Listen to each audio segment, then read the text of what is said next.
আমরা আওয়ামী লীগের ১৬ বছরের শাসন দেখেছি। আমরা বিডিআর বিদ্রোহের নামে পিলখানায় দেশের চৌকস সেনা অফিসারদের হত্যাকাণ্ডও দেখেছি। আমরা শেয়ার বাজার হলমার্কের হাজার হাজার কোটি টাকা লুটপাট দেখেছি। আমরা লাখ টাকার বালিশ আর লাখ টাকার জানলার পর্দার ইতিহাসও জানি।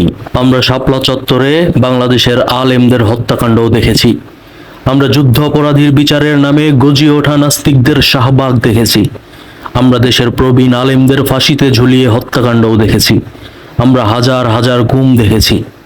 আমরা নিরপরাধ মানুষকে বছরের পর বছর কারাগারে রেখে নির্যাতন দেখেছি। আমরা মিথ্যা নাটক সাজিয়ে ক্রসফায়ারও দেখেছি।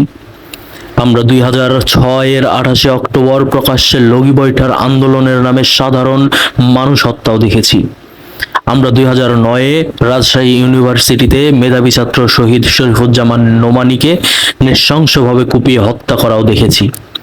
আমরা দিনের ভোট রাতে হতে দেখেছি। নির্বাচনের আগে বাড়িতে বাড়িতে পুলিশের হয়রানিও দেখেছি। তোমরা একটি মূর্তি ভাঙায় মায়াকান্নার নাটক করো। তোমাদের মায়াকান্না দেখলে হিজড়াদের মতো লাগে। পোড়া বাড়ি দেখে কান্নাকাটি করা লোকদের দেখলেই হাসি লাগে। শালারা কত বড় নির্লজ্জ। আমরা আয়নাঘরও দেখেছি। আয়নাঘরের বিভৎসতার গল্প শুনেছি আয়নাঘর থেকে বেঁচে আসা মানুষের কাছে। আমরা ইলিয়াস আলীর হত্যাকাণ্ডের বিবরণ শুনেছি। আমরা দেশের হাজার হাজার কোটি টাকা লুটপাট দেখেছি। সেই লুটপাটের টাকায় বেগমপাড়ায় বাড়িও দেখেছি।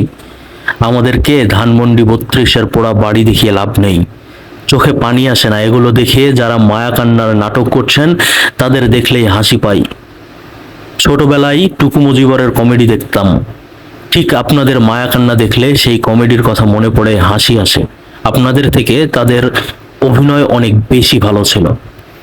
আর এত কিছু জানার পরেও যে ওই দলের সমর্থন করে তাদের দেখলেই মনে হয় তারা কতটা মূর্খ, কতটা পিশাচ, কতটা টোকাই। সবকিছু জানার পরেও কিভাবে একজন সভ্য মানুষ, শিক্ষিত মানুষ ওরকম একটা দলের সমর্থন করতে পারে।